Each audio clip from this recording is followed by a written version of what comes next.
Bismillahirrahmanirrahim. Assalamualaikum warahmatullahi wabarakatuh. Alhamdulillah, nahmaduhu wa nasta'inuhu wa nastaghfiruh wa na'udzu billahi min shururi anfusina wa min sayyiati a'malina. May yahdihillahu fala mudilla lahu wa may yudlil fala hadiya lahu. Asyhadu an la ilaha illallah wa asyhadu anna Muhammadan 'abduhu wa rasuluh. Allahumma shalli ala sayyidina Muhammad abdika wa nabiyyika wa rasulika nabiyil ummi wa ala alihi wa ashabihi wa man tabi'ahum bi ihsan ila yaumil wa ya ayyuhalladhina usikum wa nafsi bi taqwallah wa fadhlu bi taqwa Allahu ta'ala fil Qur'anil Karim ya ayyuhalladzina amanu ittaqullaha haqqa tuqatih wa la tamutunna illa wa antum muslimun. Ya ayyuhan nasu taqu rabbakum alladzi khalaqakum min nafsin wahidah wa khalaqa minha zawjaha wa bassa minhuma rijalan katsiran wa nisaa wattaqullaha alladzi tas'aluna bihi wal arham innallaha kana 'alaykum raqiba. Ya ayyuhalladzina amanu ittaqullaha wa qulu qawlan sadida yuslih lakum a'malakum wa yaghfir lakum dhunubakum wa may yuti'illaha wa rasulahu faqad faza fawzan 'azima. Rabbi shrah li sadri wa yassir li amri wahlul 'uqdatam min lisani yafqahu qawli. Allahumma anfa'na bima 'allamtana wa 'allimna ma yanfa'una wa zidna 'ilman warzuqna fahma. Allahumma a'inna ala dhikrika wa syukrika wa husni ibadatik. Allahumma inna nas'aluka ilman nafi'an wa rizqan thayyiban wa amalan mutaqabbalan. Amma ba'd, ma'asyiral muslimin wa muslimat, Bapak Ibu sekalian yang senantiasa dirahmati oleh Allah Subhanahu wa taala. Alhamdulillah, di sore hari ini kembali kita mendapatkan curahan kenikmatan yang tidak terhingga, yang kita tidak mampu menghitungnya. Semuanya semata-mata karena Allah, bukan karena kesehatan kita, kekuatan kita, tapi Allah yang menggerakkan hati kita sehingga kita bisa berada di rumah Allah dalam momentum yang mulia, di agenda kegiatan juga yang mulia, yang sama-sama kita saling watawassabil haqqi watawassabil sabr. Dan inilah yang kemudian mudah-mudahan akan menjadikan diri kita semakin dekat dengan Allah dan terus mendapatkan keberkahan di dalam kehidupan kita. Sekali lagi saling mengingatkan Bapak Ibu sekalian bahwasanya Allah di salah satu hadis kuncinya pernah menyampaikan bahwasanya Allah tidak akan pernah menjadikan rasa takut di dalam dua masa, dan juga tidak pernah menjadikan rasa bahagia di dalam dua masa. Masa itu adalah babak kehidupan pertama dan babak kehidupan kedua. Artinya, kalau seseorang itu sudah takut di babak kehidupan yang pertama, maka tidak mungkin kembali Allah akan memberikan rasa takut di babak kehidupan yang kedua. Demikian juga sebaliknya, kalau di babak pertama kehidupan di dunia ini dia sudah bangga, tak punya rasa takut kepada Allah, tidak mungkin kemudian di babak kedua kehidupan dia akan mendapatkan rasa bangga dan bahagia juga. Itu kata Allah, tidak pernah menjadikan dua rasa takut dan dua rasa bahagia di dalam dua babak kehidupan. Babak kehidupan pertama adalah ketika kita hidup di dunia ini, yang kata Rasulullah, umur umatku antara 60 tahun sampai 70 tahun, sedikit yang lewat dari itu. Ya, ini pulang jalan sami bisa pintar banget. Bisa dapat bonus. Sedikit kata Rasulullah yang melewati itu. Ya, karena dulu saya sampaikan, ya sudah Al-Ahqaf ayat 15 itu kan, kalau kita itu sudah usia 40 tahun, maka itu lonceng kematian pertama yang dibunyikan. Usia 50 tahun lonceng kematian kedua sudah dibunyikan. Usia 60 tahun lonceng kematian ketiga Allah sudah berikan. Tapi sedikit sekali yang mampu kemudian mendengarkan, menemui mencari kematian yang keempat di usia 70 tahun. Makanya kalau sudah lewat 40 tahun itu omongannya seaneh, itu pengalaman. Ya. Kalau sudah lewat 40 tahun itu kemudian sudah mulai mengarang bagaimana kehidupan di dunia untuk menjemput bahwa kehidupan itu yang sesungguhnya. Hanya yang para muda sedikit menyampaikan ya saat kemarin saudara kita, guru kita, ustaz kita ketika prosesi pemakaman ya menjadi kita merasa terus saya nanti seperti apa gitu ya. Pada saat pemakaman disampaikan situlah dulu dia mewakafkan ini, situlah dulu dia menyampaikan ilmunya kayak gini menjadi pencetus yayasan ini, yayasan itu, begitu luar biasa. Terus apakah nanti kita hanya disampaikan situlah lahir tanggal sekian, meninggal tanggal sekian, itu saja yang menjadi gambaran. Pada itu nanti kehidupan babak kedua yang tidak ada finisnya, tidak ada batasnya. Tentu kita semuanya pasti menginginkan nanti di sana mendapatkan surganya Allah. Dan Rasulullah mengingatkan bahwa itu sekalian, ala inna sil'ata lillahi waliyah, ala inna sil'ata lillahi waliyah al-jannah. Ketahuilah sesungguhnya jual beli perdagangan dengan Allah itu mahal. Perdagangan jual beli dengan Allah yang mahal itu adalah al-jannah. Maka kalau kita ingin dapat surganya Allah, ya harus berani membeli dengan barang-barang, dengan usaha, dengan energi yang luar biasa, karena mahal. Ya. Tiba-tiba pulau yang dengan ini dibandingkan dengan para sahabat, surga ini sami nomor. Pengen-pengen pada surga ini, tapi bukan sakit disamikan, karena para sahabat luar biasa. Tapi ini menjadikan pemicu bagi kita semua. Makanya alhamdulillah sampai dengan detik ini kita semuanya masih diberikan karunia oleh Allah kenikmatan mampu hadir di dalam menjalankan ibadah kepada Allah. Dan inilah nikmat yang melebihi dibandingkan dengan nikmat-nikmat yang sementara ini banyak orang guru kepala jadi kaki jadi kepala untuk mendapatkan dalam tanda kutip dunia.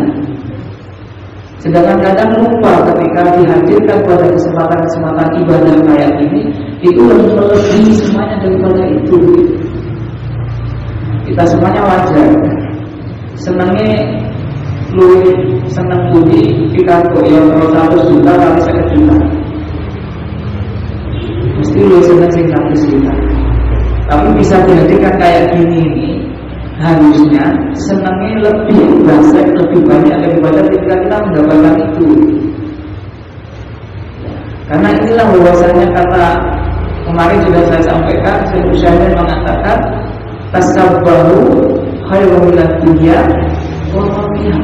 Satu kalimat tasbih itu melebihi daripada dunia dan seisinya.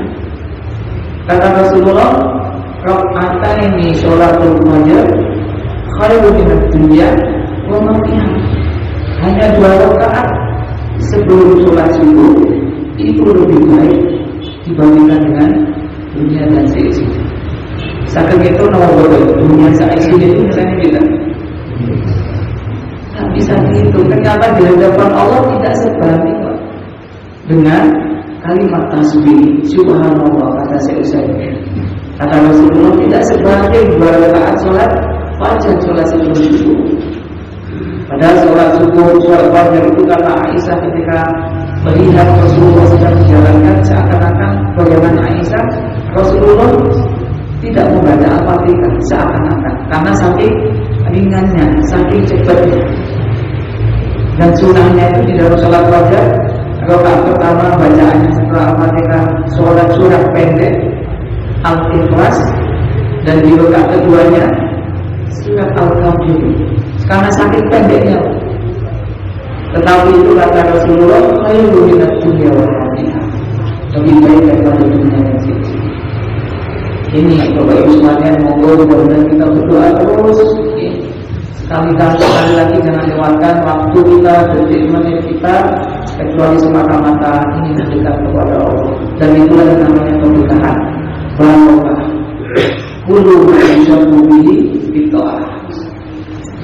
Ibu sekalian yang dirahmati Allah, makanya kata salah satu imam Abu Hanifah dari Imam Mazhab salah satunya, beliau mengatakan bahwasanya kunci dari kebahagiaan, keberhasilan dan kesuksesannya adalah senantiasa beliau memperbanyak tahmid dan bersyukur kepada Allah Subhanahu wa taala. Nah, kunci ketika mendapatkan kebahagiaan dan kesuksesan itu adalah rasa syukur kita kepada Allah. Hari ini lagi-lagi sekali lagi bahwasanya Allah ciptakan kita untuk hidup di dunia adalah beribadah, dan kita dimudahkan, ditolong oleh Allah mampu hadir di dalam ibadah-ibadah kita kepada Allah. Karena tanpa pertolongan Allah tidak mungkin kita mampu menjalankan ibadah. Makanya minimal dalam satu hari 17 kali kata-kata ibadah diikuti dengan kata-kata minta tolong kepada Allah. Iyyaka na'budu wa iyyaka nasta'in. Hanya kepadamu ya Rabb aku beribadah, dan hanya kepadamu ya Rabb aku minta pertolongan. Tanpa pertolongan dari Allah bisa jadi ibadah-ibadah kita sulit kita. Ma'asyiral muslimin wa muslimat rahimani wa rahimakumullah. Pada kesempatan yang tidak lama ini, saya ingin mengingatkan kepada diri saya sendiri dan juga kepada Bapak Ibu sekalian, bahwasanya kadang kita hidup di dunia ini suka mengeluh, suka merasa kesel, suka merasa banyak masalah, suka merasa semrawut hidupnya.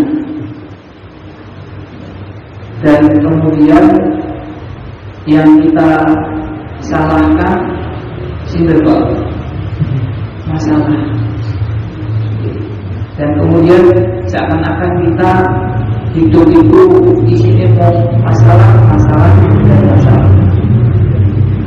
Padahal sejatinya ibu bapak sekalian, ketika kita hidup di dunia ini, yang namanya hidup itu masalah. Allah mengatakan di dalam surah Muhammad ayat 31, "Karena kedua-duanya hatta na'la al-mujahiduna minkum was-sabirina wa la na'lamu akhbarakum." Kata Allah, dan pasti akan kami berikan ujian, berikan masalah. Kata Allah, wa la na'lamu. Jadi tidak ada yang tidak, pasti semua kita akan diberikan masalah.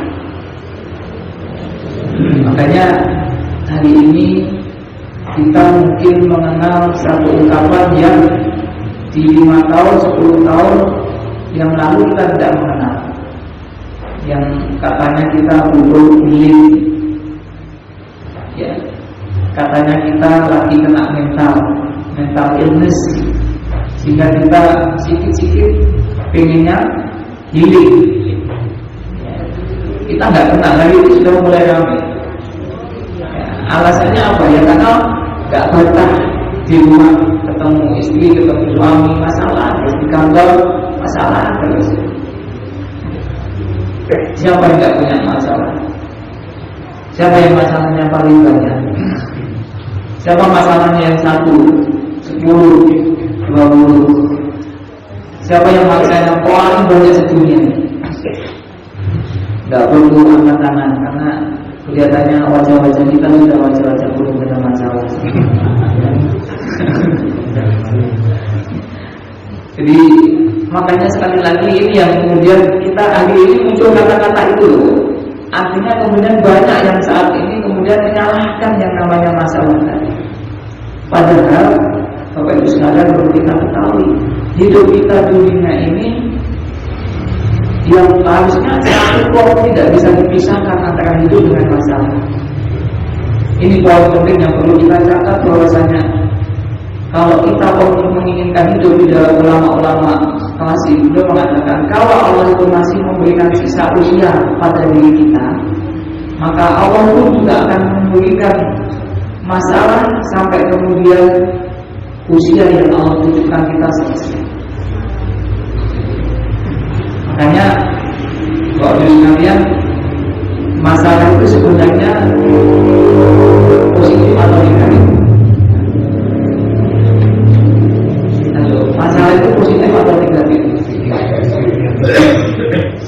Karena kesimpulan kita ketika sing semrawut itu wajahnya nggak karuan itu, ya nyalahnya masalah sing itulah, sing inilah. Padahal lagi-lagi sesungguhnya ketika Rasulullah SAW pernah menyampaikan asadun nas, bahwasanya di antara manusia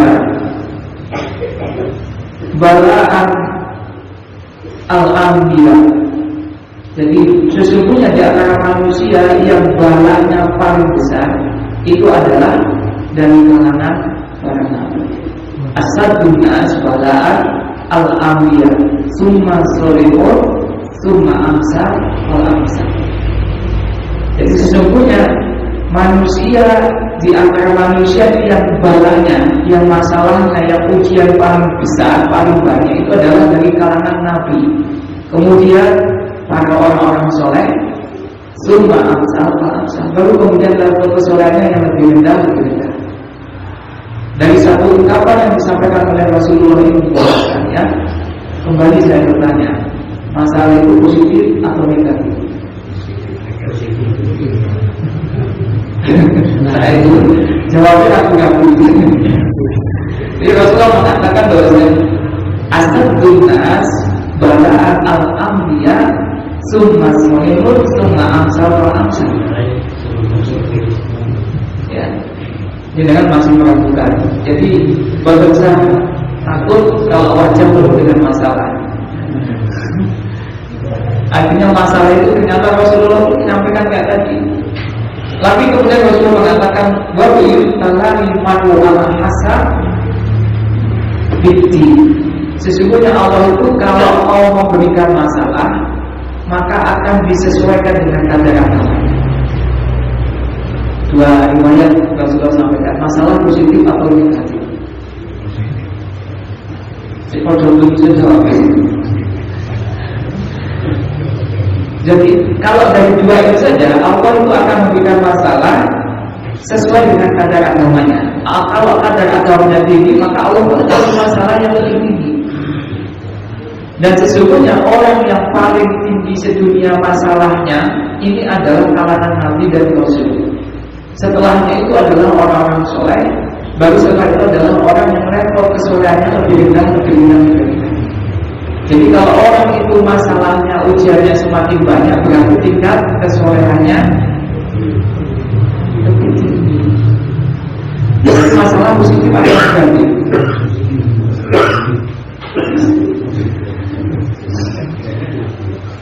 Lagi satu lagi Rasulullah menyampaikan bahwasanya Inna Allaha idza ahabba biqaumin ibtalahu.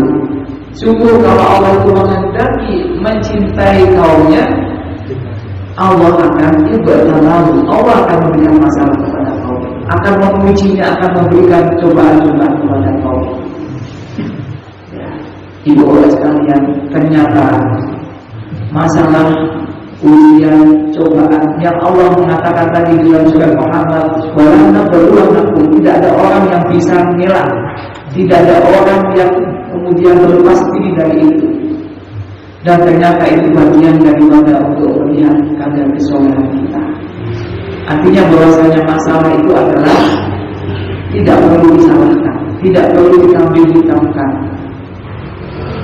Hanya saja Bapak Ibu untuk Bapak sekalian, kita tidak tahu kemampuan kita menampung menghadapi masalah itu seberapa. Makanya jangan cepet nantang kepada Allah kemudian kita minta masalah. Makanya doa kita di dalam zikir pagi dan petang kita senantiasa kita baca di surat ayat terakhir surat Al-Baqarah. Rabbana la tu'akhidna in nasina aw akhtana dan seterusnya. Ya Allah, jangan Engkau berikan aku ujian, masalah, cobaannya kami tidak mampu.